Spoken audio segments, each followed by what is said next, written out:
Welcome to Rich on the Road Across America. Hey everybody, this is Rich and Lucille, and we're working our way through our 10 points of our wintertime tune-up.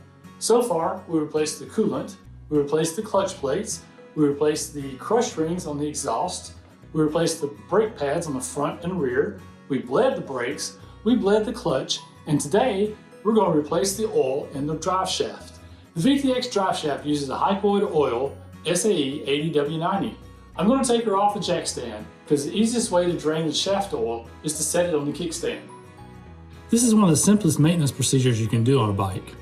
This is the drive shaft and the rear hub. There are two bolts here. This is the drain plug, this is the refill plug, and they're both 17 millimeter. We're going to remove the drain plug first and just let the fluid come out into the catch basin.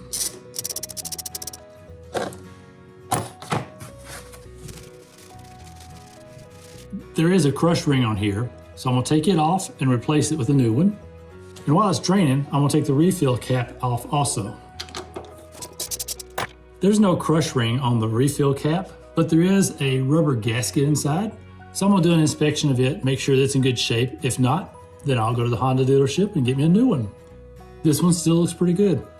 There's a magnet in the end of the drain plug, so I took a napkin and got in there and cleaned the debris out. Here's the old crush ring, here's the new one. I'm gonna take the new one, put it on the drain plug, and we'll set it aside for right now. Then I'm gonna take a napkin and I'm gonna clean out the two holes. One thing you don't wanna do is to go clockwise. If you go clockwise, you're following the threads, and any debris that comes off of your napkin will work its way in toward the hub. So if you go counterclockwise, the threads will pull that debris out with your hand. So let's put the drain plug back in. The torque specs are 14 foot-pounds, so we've got it set up.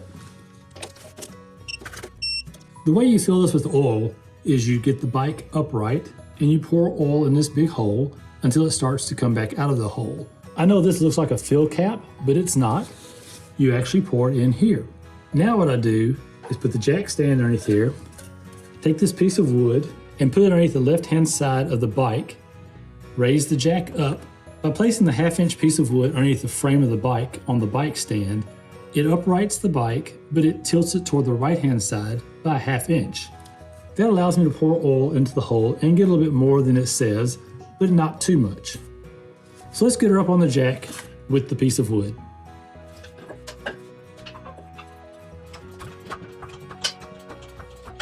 We've got the bike jacked up and we've got a little bit off kilter toward the right-hand side. We're going to take the shaft oil and just start squeezing it in.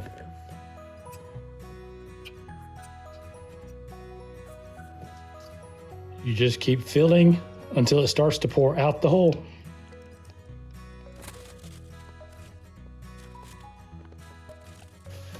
Always keep napkins nearby because I don't want it getting back down onto the wheel or onto the tire. There we go. It's full. I'm cleaning counterclockwise. You see the fluid level is right there at the hole. It too is 14 foot-pounds. So we're going to put it on, tighten it down. I'm really leery of that one because I've tightened it down without a torque wrench and have stripped it and had to have it repaired before. So I'm kind of skittish on that one. A little extra cleanup. Changing the shaft oil. That's an easy, fast video. Next time is going to be a quick one too. We're changing the engine oil and the oil filter. See you guys. I may be poor, but I'm rich on the road across America.